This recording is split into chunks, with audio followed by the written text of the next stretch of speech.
Okay, hello, camera works, fade works, everything works. Let me just, whew. For those who know me, you'll know that in a former life, I designed and made a little PWM controller family of things known as the potbelly. And, you know, they're quite ubiquitous in my house. I step on them regularly. They hide in carpets. Now, these are the 93 PR type of potentiometers. So that's what we're going to do. I'm going to recover two, maybe three of those potentiometers from old potbellies that didn't pass the tests. Bye. Right, so we have a few different ones here. Let's see which ones to start with. Let's start with this little one here. And let's get it into the vise. Now this is a vise that's made specifically for holding tubes and other round items. So it makes it ideal for this type of work. Let's get some soldering wick ready. And let's use some nice rosin flux. I prefer using liquid flux because it spreads really easily, but it's also reasonably easy to control, and it's very, very, very easy to clean up after. Not so important when you're recovering components, but it's very important when you're soldering new things together. It's quite nice to not have to worry too much about the cleanliness of your work when you're done. Right, so let me just tin the tip of my soldering iron first, and briefly clean it off.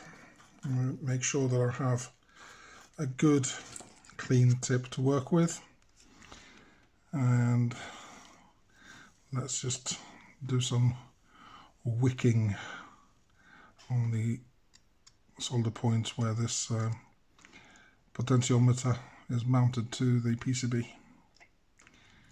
And there you go, that's most of it gone.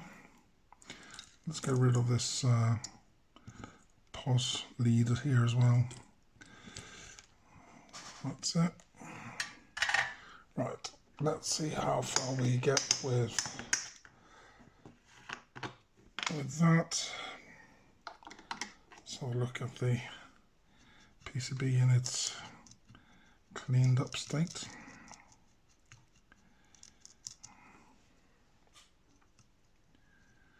Yeah, that's looking reasonably clean. I think you can do with a bit more desoldering. And we'll get that done now. Okay.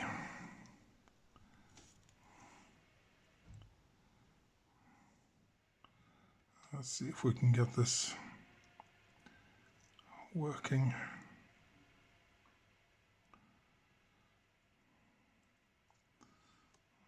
Okay. I think that probably is it. Right, let's try and extract this thing.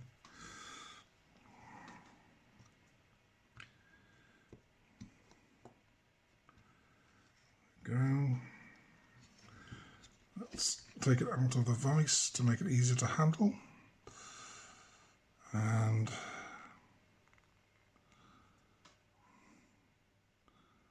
let's just see.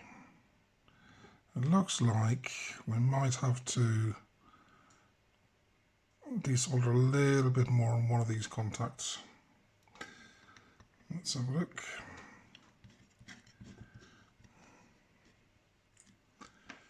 One of these legs isn't behaving like it should. So let's get some more heat in this thing. Okay.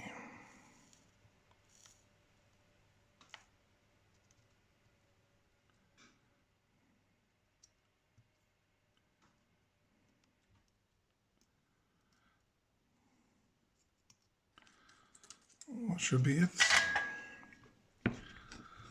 Let's have a look. See if this is now free. And it is. There we go. That's one potentiometer recovered. And that's ugly as sin now, but just clean it up with a bit of liquid flux. And that'll do nicely. Okay, that's one. Right, this one is ugly. I honestly can't remember what happened with this, but it looks like it probably fell on the floor. It got stepped on several times over and then probably eaten by a cat and pooped out. I'm not quite sure, but it looks bad. Right, let's start by cleaning it up. Clean it with some flux and then get some heat on this thing.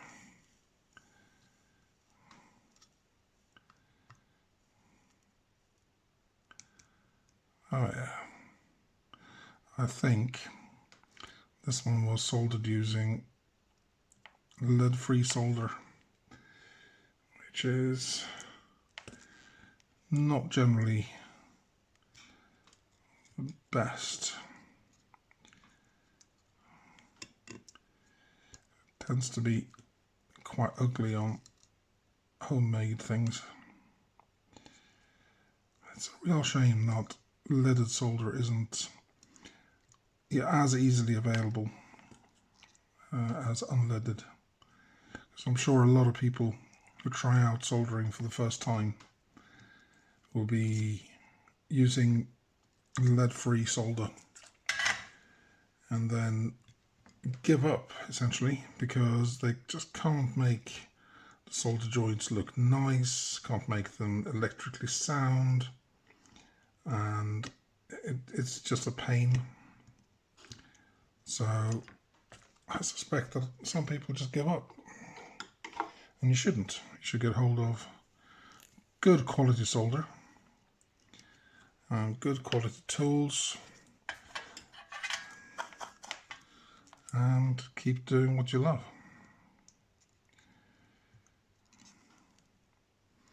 Right, so we're now getting rid of the very last vestiges of solder from each of those legs.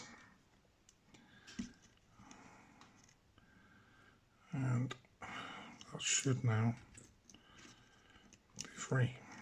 Why is that not free? Of course it's not.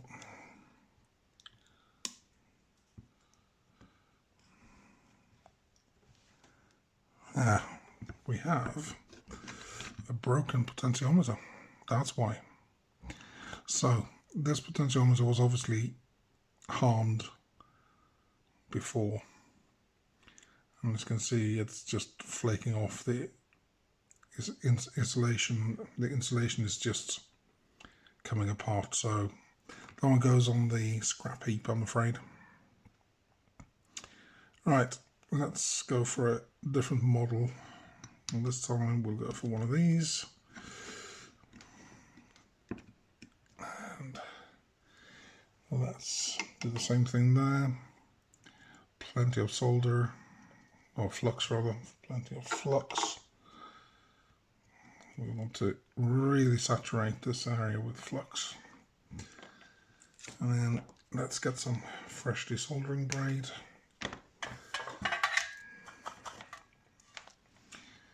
And let's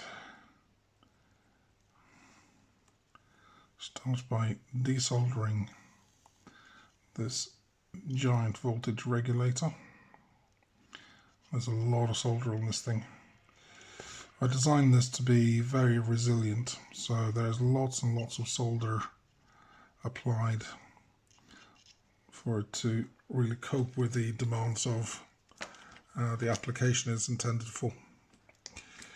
So let's keep desoldering here, and eventually we'll have all that solder removed. Let's have a look. Right, so let's get rid of this solder as well.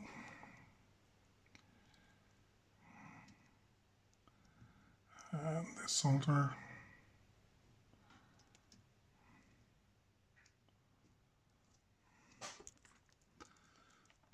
Okay, let's clean it up so we can see what we're working with.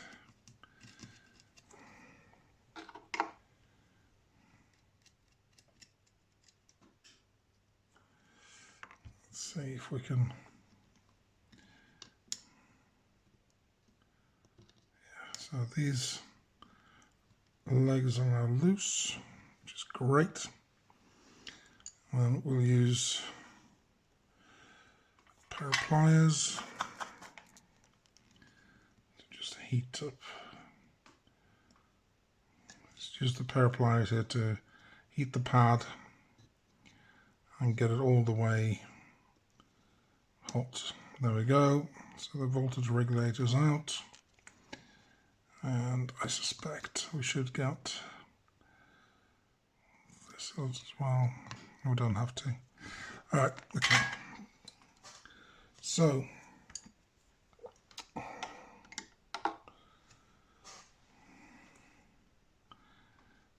here we go. Now the 3 legs of the potentiometer, as per the other ones.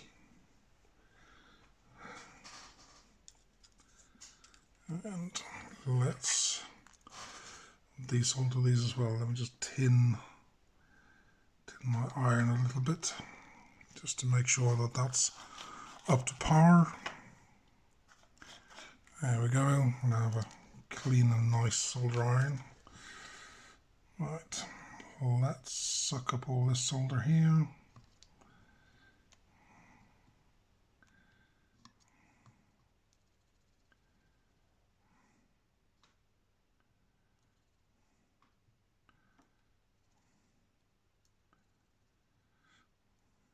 Yeah, so every time I do this, it's very, very relaxing. And you forget how relaxing it is until you do a few of these, because you're essentially you're not really too worried about damaging anything. It doesn't have to be that precise. You can just sort of go with the flow and just enjoy it, really. So let's clean that up again. We're almost done with that. Let's just get another bit of solder on there just to allow it to soak things up a bit better.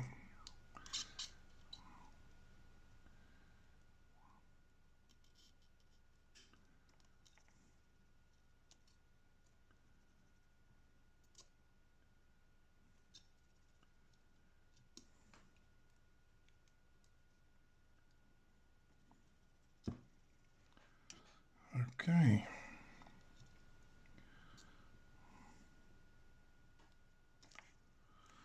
That's almost through. Just clean it up a bit more.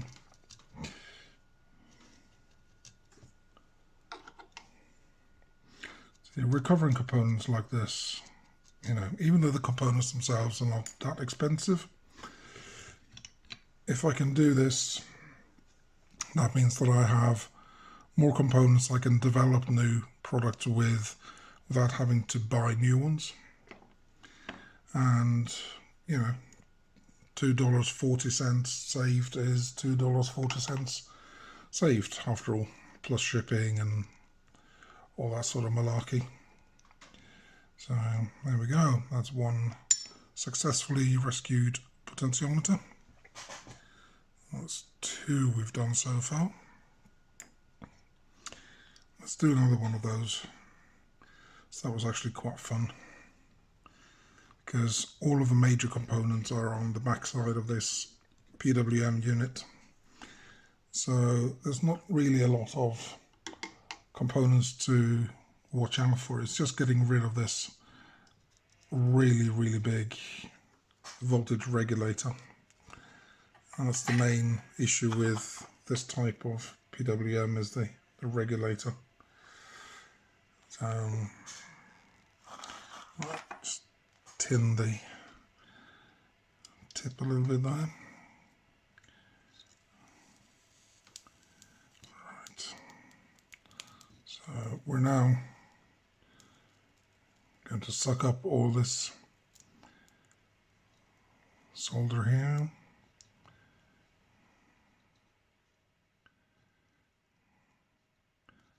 It's just going to make it a lot easier to remove this component.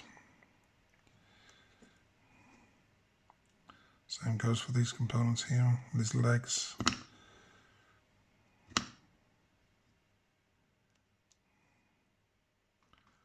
As long as you get rid of the majority of the solder, you're okay.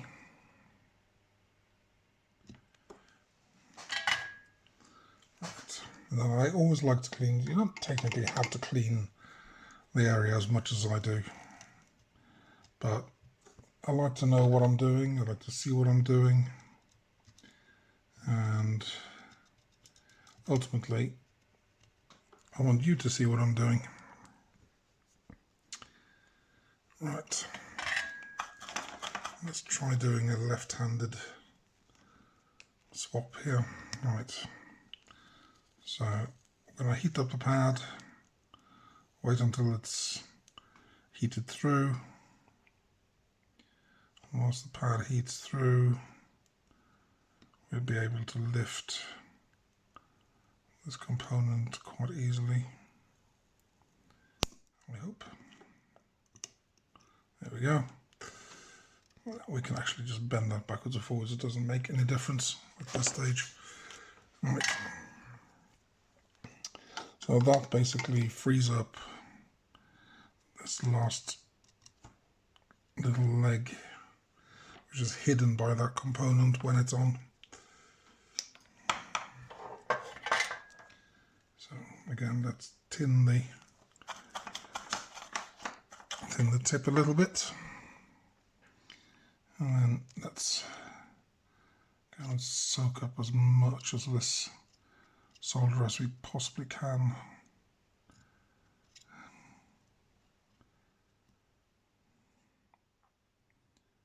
And that should allow us to free the potentiometer quite easily. Okay, so that's down there. Let's do this a little bit more. Yeah. Okay, so again, clean it off a little bit. It's just so we can see what we're doing. And then let's see if we can pry this potentiometer off.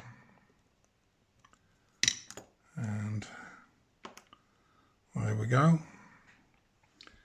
So that's another potentiometer rescued, recovered. And let's clean that up a little bit. There you go. All clean and nice. So that's 3 potentiometers rescued so far. Now there are another few here we can go. Keep going. So this is one of the older style PWMs. So in this instance, I'm actually going to cut away the first PCB layer here because it's irrelevant to what we want to do at this stage.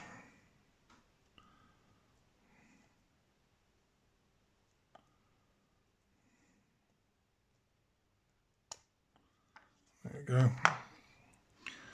So that is that's what we're left with.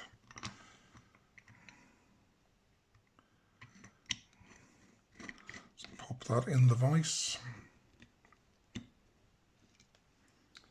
And let's wash it again with some colophony flux. I'm going to do this one a little bit differently because there are quite a few small components on this. So I'm just going to basically flood this with solder, and that will basically allow me to almost sweep these off. There we go. So all the parts come off really easily and leaves the field clear. Leaves it clear for getting to the potentiometer legs. There we go, just cleaned it up a little bit. Okay, so let's go and do another one of these removals. Actually, let's clean this up again.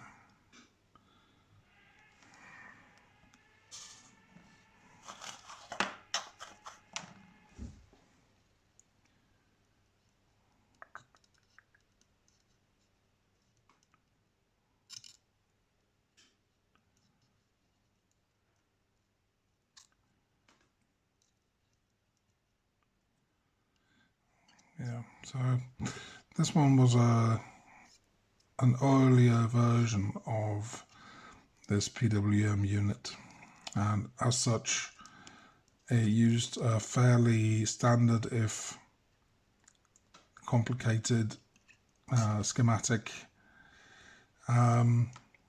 So later ones I simplified it quite a bit and got the component count down to almost half.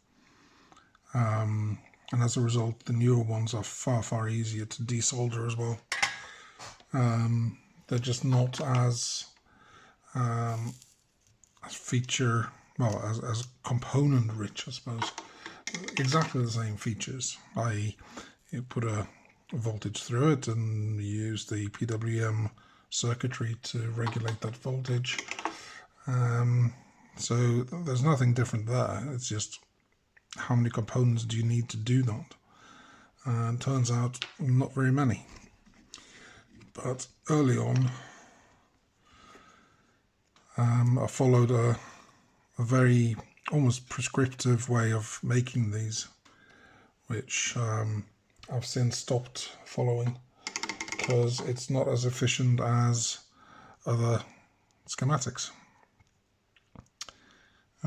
So there we go, there's one more rescued. That was a fairly easy one. Let's do another one of those double ones, again the earlier type. And once more, we don't need the top PCB at all, because it's just not relevant to what we want to recover. And we'll put this back in the vise here.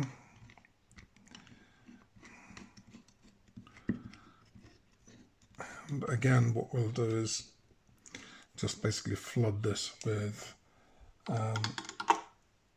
solder and get rid of all the components first.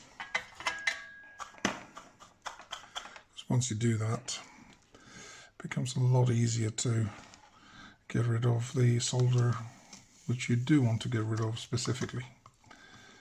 So we'll just basically move all these components out of the way. Don't need them.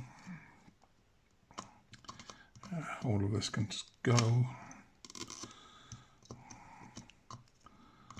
Yeah, it's not, none of that's required for now. So it just becomes a fairly clean playing field. Okay, so Let's clean that again.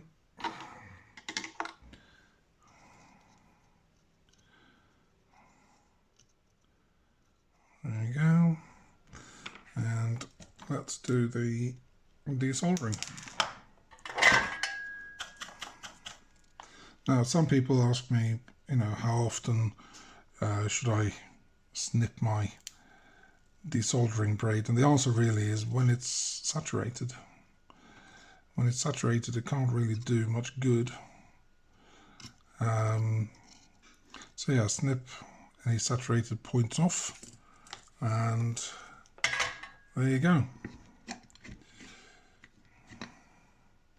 All done. Don't even need to clean that one. Okay. So that's quite a few bits and bobs to the electronics graveyard. Might be able to salvage and use some of those wires, but wire really is cheap, and it's not worth it in case there's a break in it, or if it's the wrong gauge for the next project, for example. You don't really need to be that stingy, but just for testing purposes, you might keep a few strands of old project wires just to be able to just quickly test something through, but just don't use them in production. It's as simple as that, really. Right, so we're going to do another bit here. We're going to clean with flux. We're going to make sure that our iron is clean and tinned correctly. So the more you do with these desoldering braids, the more your iron basically detins itself. So you've got to keep it tinned and easy to work with. Otherwise you might damage the tip quite easily. So there we go. Right, on this one there wasn't a voltage regulator. I suspect that the voltage regulator was probably faulty initially, and then a new one just wasn't placed on the board. Okay, so nearly done. And we're going to eventually clean this up as well so you can see what we're working with here. So this is all just colophony that basically crystallizes with the heat. It's not burnt, it's not soot or discoloring of the PCB or anything like that. It's just the flux which basically crystallizes with the heat. There we go. So let's see if we can cleanly get this one to part ways with the potentiometer. Looks like we might have a small issue with this thing. Yeah, I might have to go back with the iron onto that one. Okay, let's get some flux again. And then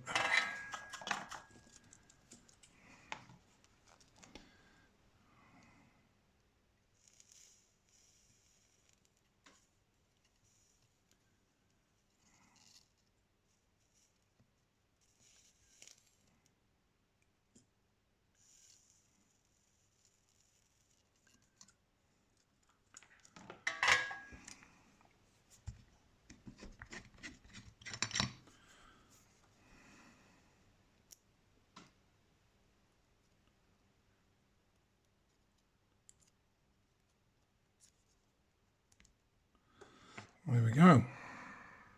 And again, barely anything to clean on that one. We'll give it a once over just because.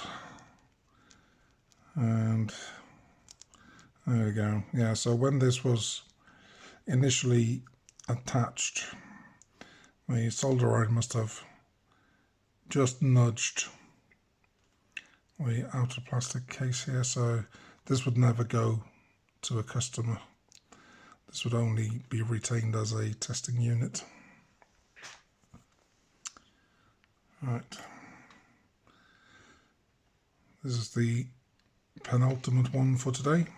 So this is actually one of the best designs that never made it into production.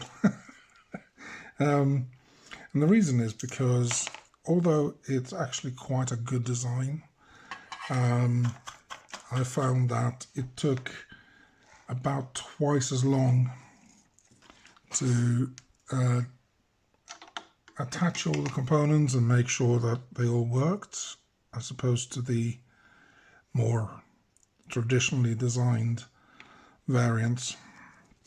I don't know if you can see there, but there's a tiny round bit of solder inside of like a black circle and then surrounded by solder. Now it's compact, but that positioning means that you've got basically 0.4 millimeters between potentially 36 volts and negative 36 volts, which is not really best practice. It means that you're quite likely to have issues with even minor soldering mishaps, leading to shorts, malfunctions, and general unpleasantness. But I kind of like the design because it spawned later, more compact designs, which allowed me to make these PWM units even smaller. And in fact, the smallest one that I made is about half this size and still functions absolutely perfectly. And it mounted on the back of an actual button. So not only was it small enough to go on the back of a button, but actually it provided enough oomph to allow that device to fire at about 10 amperes. Only for short moments, but it was quite robust. And if I hadn't gone through this design stage, I wouldn't have been able to get there. So even though this in and of itself is not very successful, it allowed me to design much more successful items following in the same kind of vein, which is a positive thing in my book. Alright, so I'm now just doing a quick dry desolder attempt here. I think, yeah, this one might be a bit of a tricky one to fully desolder. Let's have a look.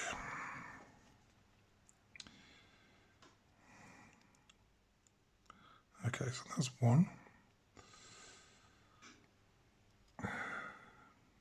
That's two. Yeah. So it's just that one at the end there. Let's see if it's a mechanical. Might be a mechanical issue. Let's see if I can remedy that.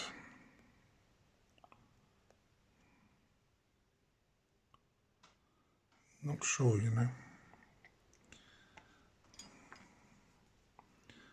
Let's put it under a little bit of pressure. And a little bit of heat.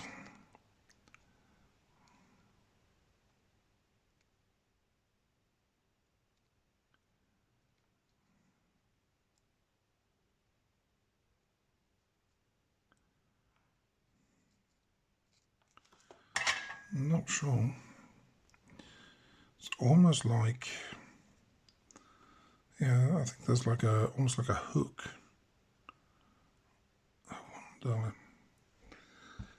Let me just see if I can sort this one out. So even disassembling this is causing issues. And this is almost exactly the reverse of what I was encountering when assembling this particular type, in that it's so compact and designed in such a way that there's very little room to maneuver between the different sort of sections. So I'm not 100% sure.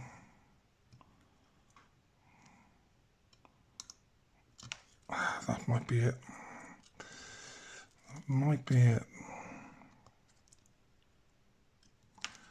Yeah, that might be it. Right, let's try again. So let's try.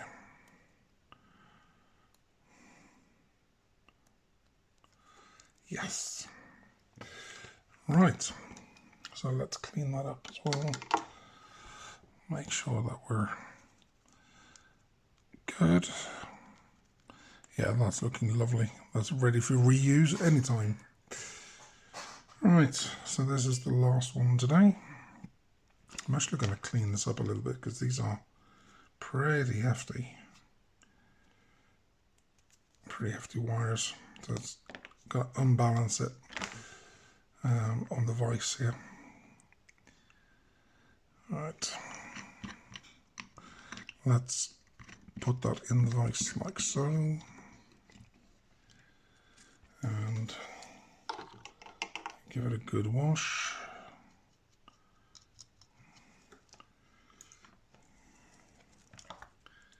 And let's tin the soldering iron as well.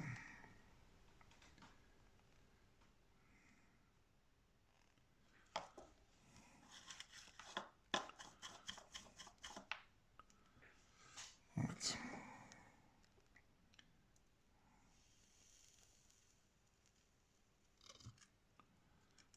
Okay, so that's that.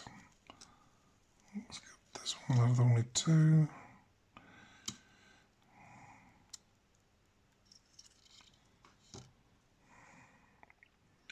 Just moving all of those little components off the board to make it easier to get out the actual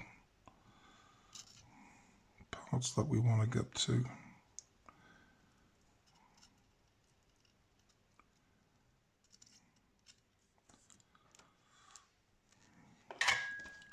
It's actually a lot of tin on this.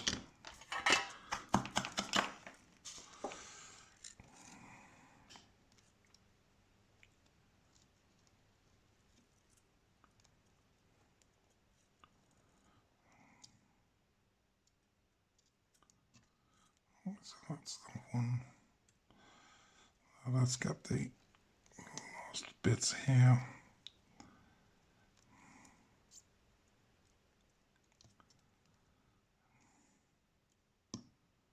And the last bit's there. And that should be loose. Let's just clean that off as well. And there we go. That's all clean. Right. Let's get that off the vise. And let's pry that off.